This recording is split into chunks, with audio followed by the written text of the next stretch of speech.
creator always come first.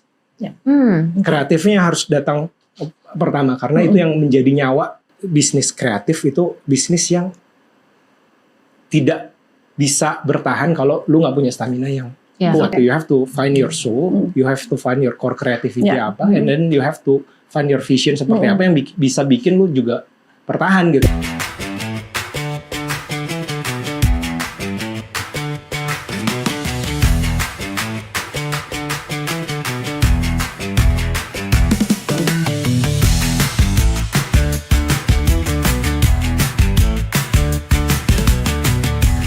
Nakers dan sahabat Avanti, selamat datang di podcast Prodigi, produktif, inovatif, dan giat. Podcast ini merupakan kolaborasi antara Kementerian Ketenagakerjaan Republik Indonesia dengan Ikatan Alumni Teknik Industri ITB. Podcast ini akan menyajikan kisah-kisah inspiratif dari berbagai tokoh yang seru-seru banget ceritanya, yang selalu mau mendobrak batas-batas produktivitas dengan caranya masing-masing. Saya FDV Wulansari akan menjadi host pada episode kali ini bersama dengan rekan saya, Cynthia Krisanti, balik lagi di sini, dan kali ini kita kedatangan tamu very special. Di sini ada Kak Noviar Rahman. Selamat datang. Thank you. Nah, mungkin cerita sedikit backgroundnya sekalian perkenalan ya. Jadi Kak Noviar ini sebenarnya currently co-founder dan CIO, Chief Investment Officer dari Invia Group. Nah, Invia Group itu apa, Kak? Boleh ceritain dikit ya? Iya. Jadi kalau kebanyakan teman-teman tuh banyak yang nggak familiar sih apa sih Invia Group itu, tapi mostly sebetulnya udah banyak bersentuhan sama beberapa dari hasil karya kami. Jadi mungkin kalau teman-teman udah pernah dengar Dagelan. Oke. Dagelan itu adalah karya pertamanya Invia Group. Tapi sekarang dari Dagelan itu awalnya dari meme account ya. Jadi kayak bener-bener shit posting account buat lucu-lucuan doang gitu. Seru-seruan aja. Seru-seruan doang. Tapi sekarang dia udah bisa berkembang. Dia punya anak namanya Dudu tuh pas si Dudu ini gitu. Nah dia udah punya. Coba pakai kayaknya. Boleh. Kebetulan butuh support. Iya. Lagi butuh support. Ini hagel yang buat sobat rekanaker yang kesepian loh. Iya. Rekan-rekan sama sahabat Avanti boleh nih. Boleh. Belum bisa dibeli katanya ya. Belum. Kita belum launch. Oke. Ditunggu ya. Linknya nanti di bawah.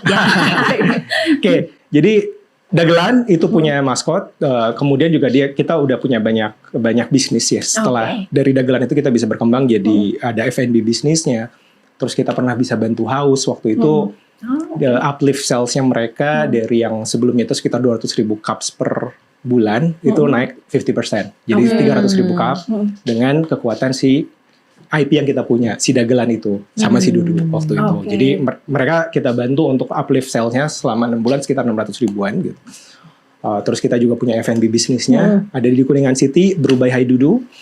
Kita punya Hagdolls ini, Hagdolls ya namanya. Ini segera launching ya,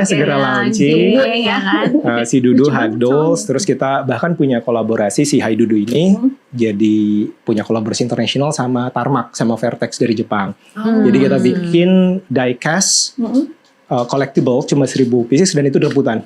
Orang rebutan dari Jepang, dan ini jadi kolaborasi IP pertama Indonesia sama Vertex dan Tarmac waktu itu. Jadi itu benar-benar diecast yang collectible banget. Itu dari Dagelan yang tadinya itu meme account, dia bisa berkembang jadi berbagai macam bisnis ya. Terus mungkin yang lebih familiar juga kalau angkatan-angkatan kita nih, Teh Lalat dari Mindblown Studio. Teh Lalat dari Mindblown Studio itu dia juga berkembang dari asalnya tuh 4 panel comic strip. Jadi komik yang ada 4 panel gitu yang istilahnya itu dulu menceritakan tentang kehidupan sehari-hari yang absurd lah gitu. Absurd banget. Dengan plot twist ya, makanya that's the Mindblown Studio. We're trying to build something mind-blowing lah gitu. Jadi itu yang kita develop di 4 panel comic strip. Itu dia sekarang udah berkembang bisnisnya, jadi kita punya restoran F&B bisnis di Bandung namanya Toko Tahi Lalat. Itu experience store. Kita punya merchandise, kita punya F&B, kita punya experience di sana juga. Jadi kayak photo booth.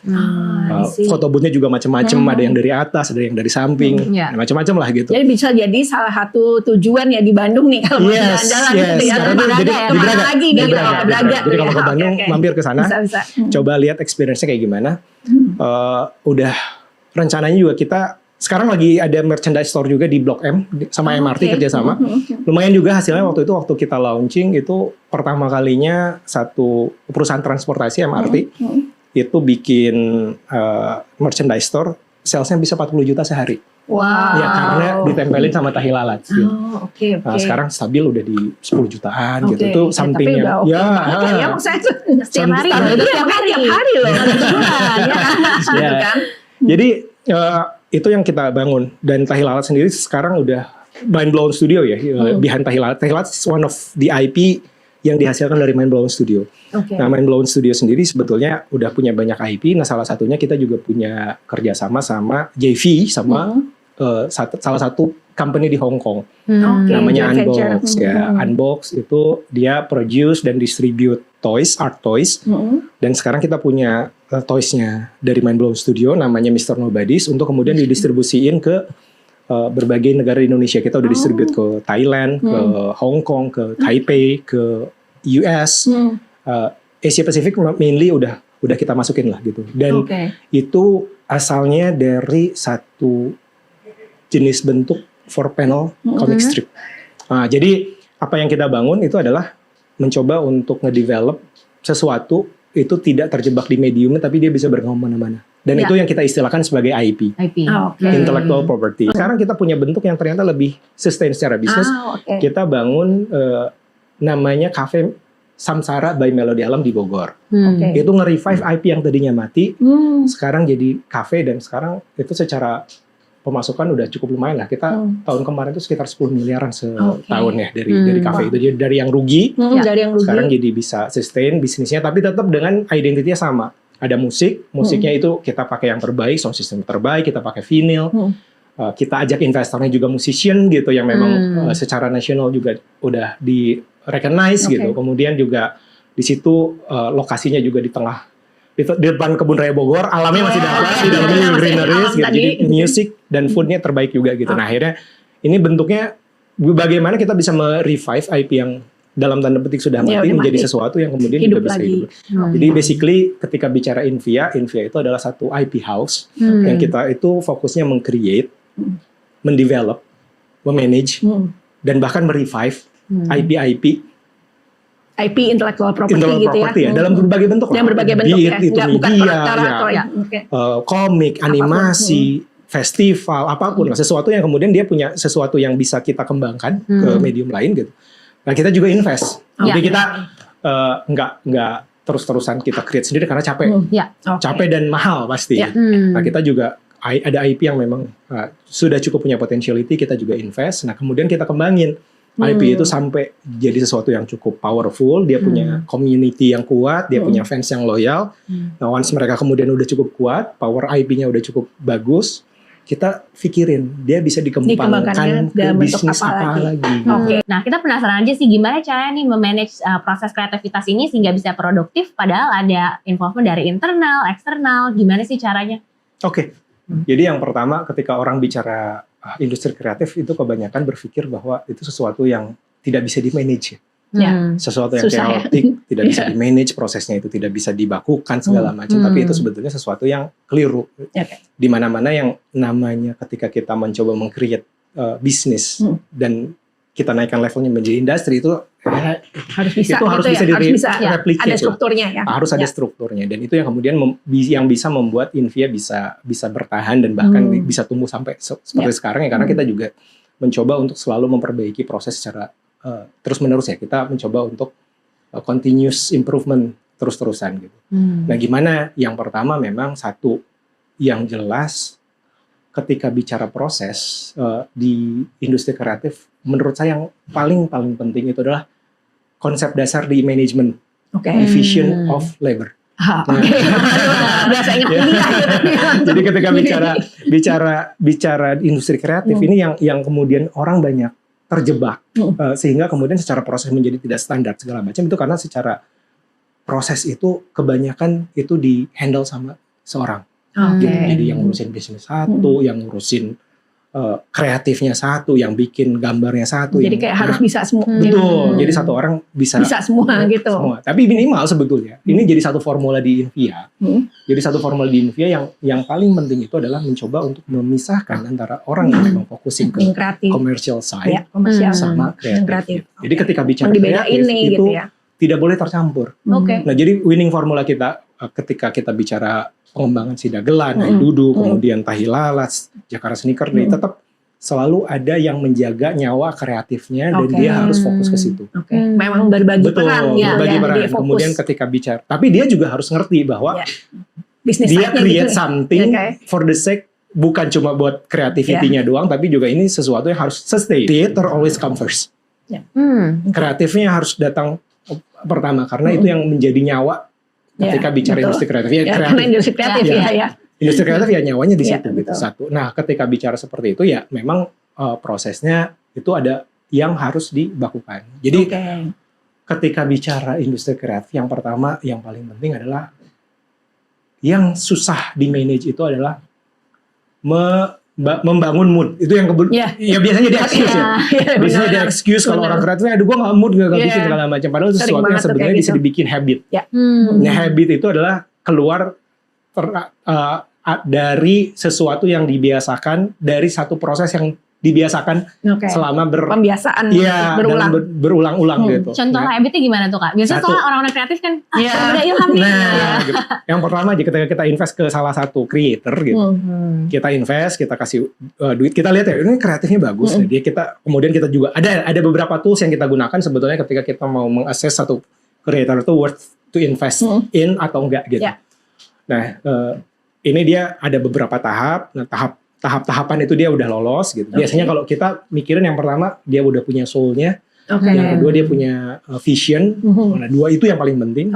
Dia udah lolos. Soul dan vision. Nah, setelah itu kemudian kita lihat, tugas pertama adalah gue invest dulu.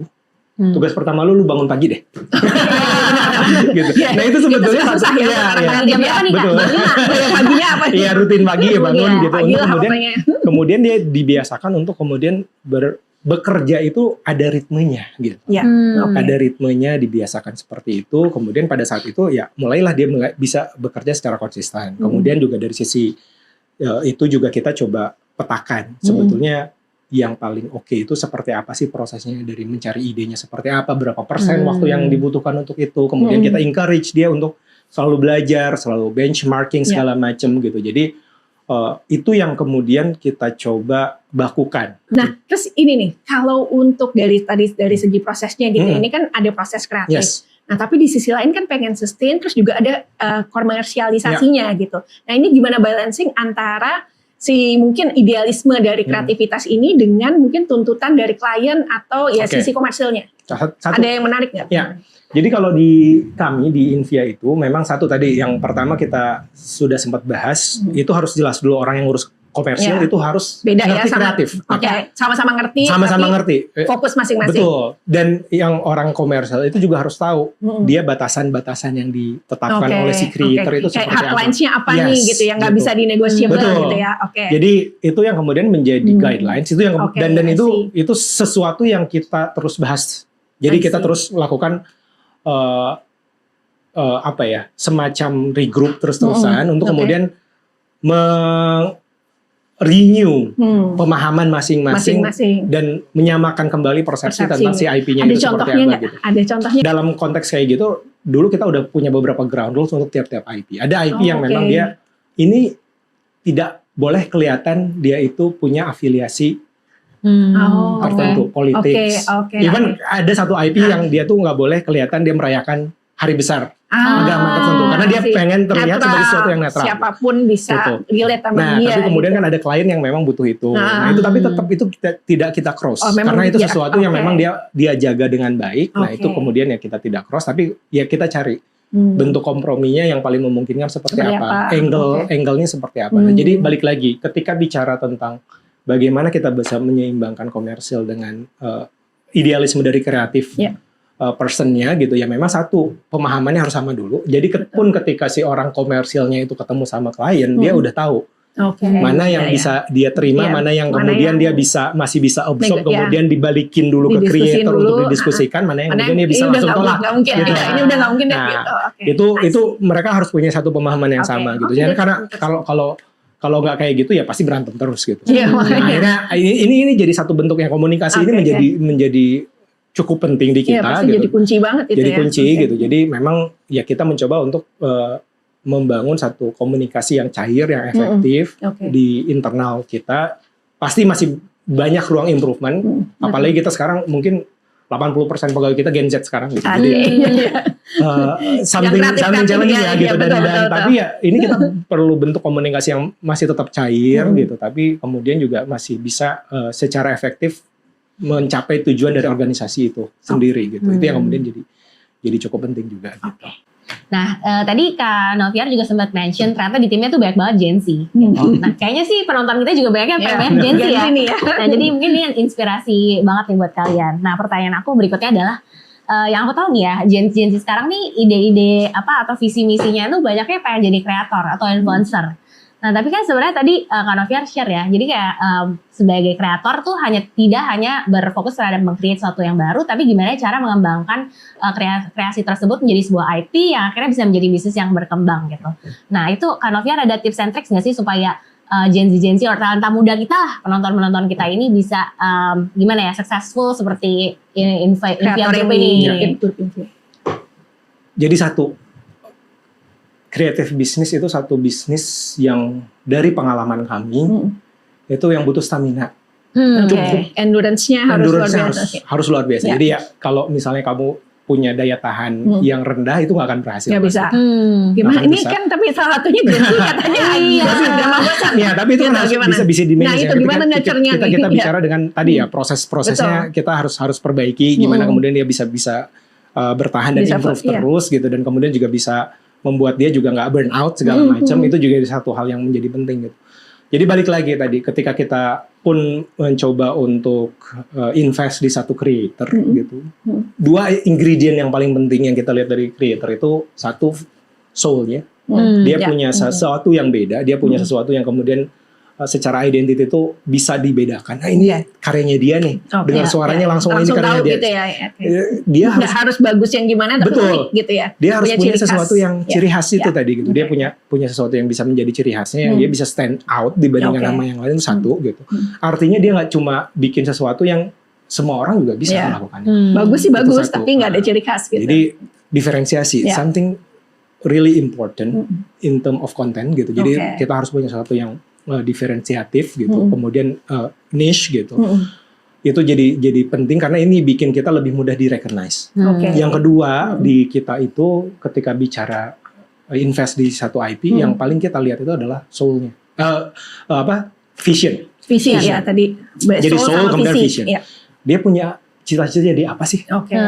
Dia punya bayangan nggak dalam 5 tahun, 10 tahun dia akan jadi apa, kreasinya akan seperti apa, dia mau develop jadi apa. Dikembanginnya gimana gitu ya, bukan cuma ya itu aja gitu nah, ya. Mimpinya itu yang harus dicari dulu. Nah, karena ketika ada dua itu, like I said earlier gitu ya, ketika bicara bisnis kreatif itu bisnis yang tidak bisa bertahan kalau lu nggak punya stamina yang kuat. Ya endurance tadi endurance-nya gitu. Jadi konsistensi berkarya dan sangat harus terus-terusan. hard ya gitu loh. Nggak bisa kemudian kita berharap ya udah gue create 1, 2, 3 konten kemudian meledak tiba-tiba ya ada beberapa anomali tapi gitu.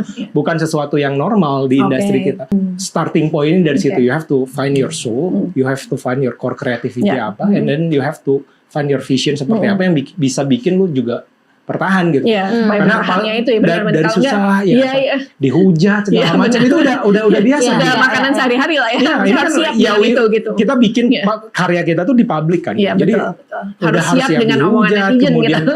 Udah dihujat nggak ada duitnya ngapain di sini gitu kan, pada akhirnya kan jadi makanya harus ada tuh. Jadi harus ada. Tapi itu bisa bertahan Visionnya. kalau satu kita punya mimpi, vision ada mimpinya itu ya. kita punya soul sesuatu yang pengen kita jaga.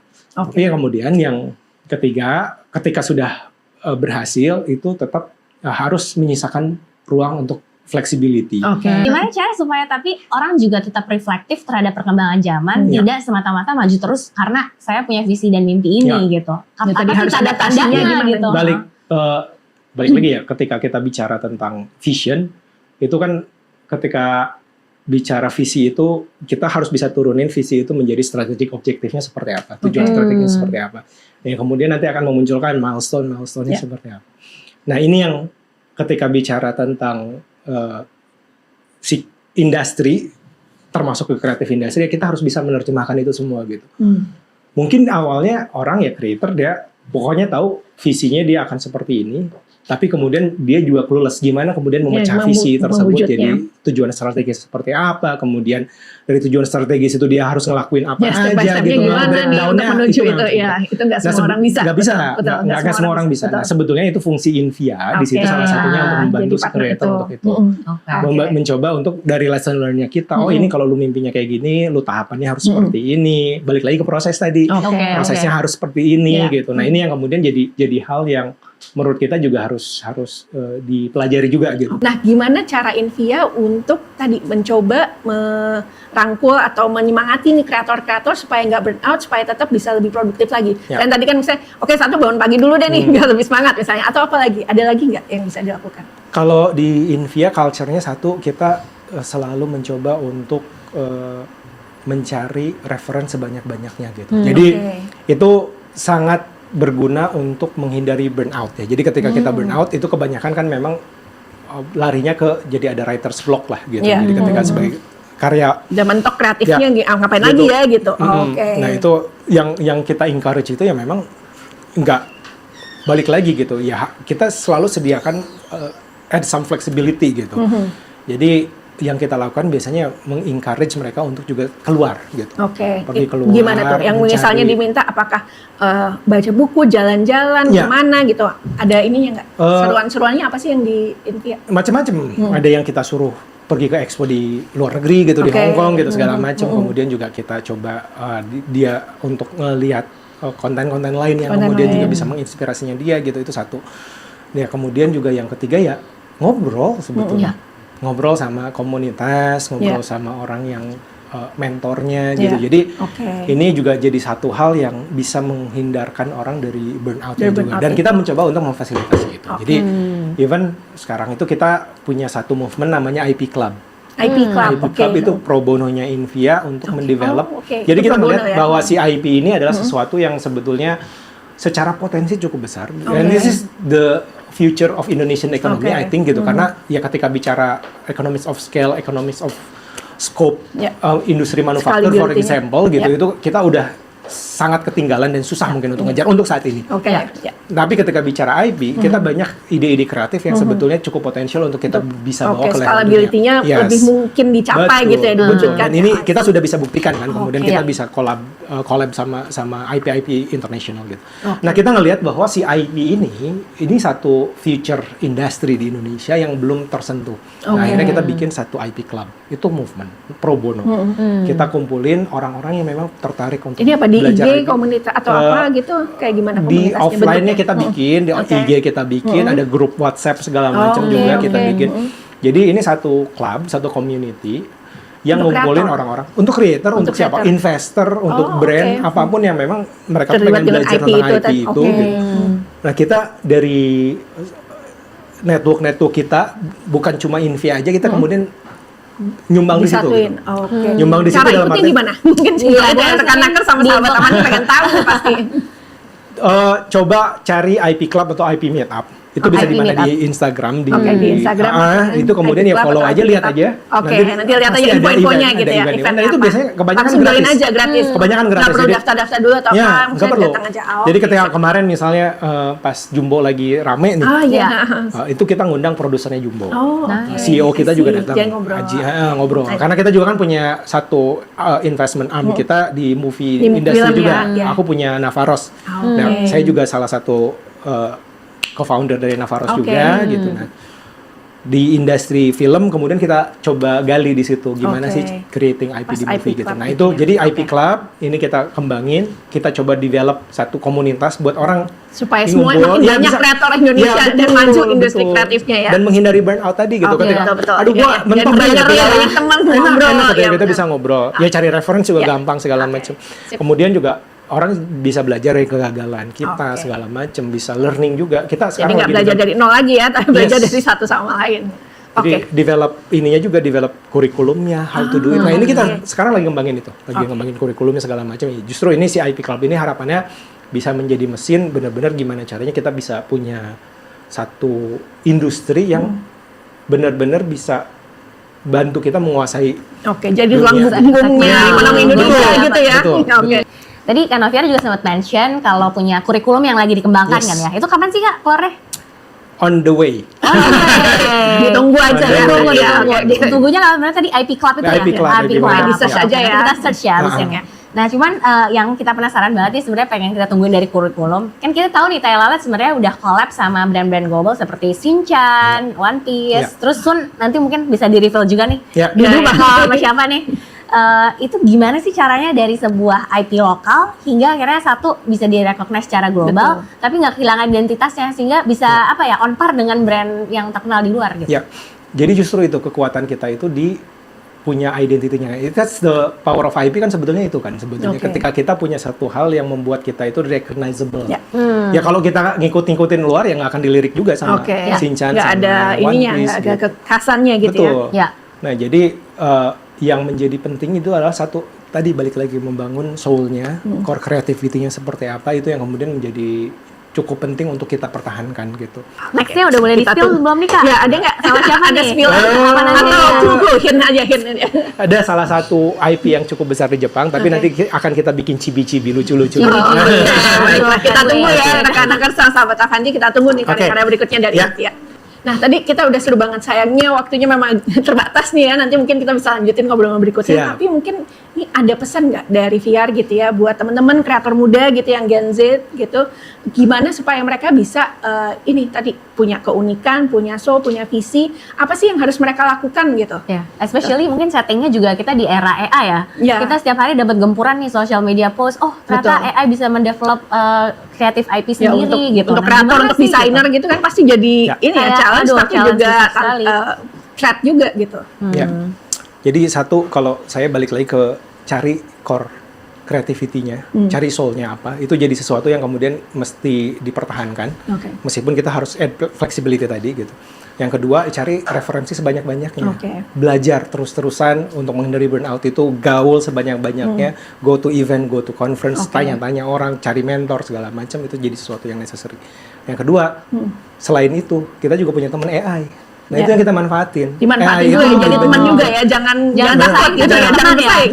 Justru kalau di Invia kita manfaatkan AI itu bukan untuk create something, tapi justru untuk jadi teman diskusi, ideation segala macam. Aku juga sering ngobrol gitu.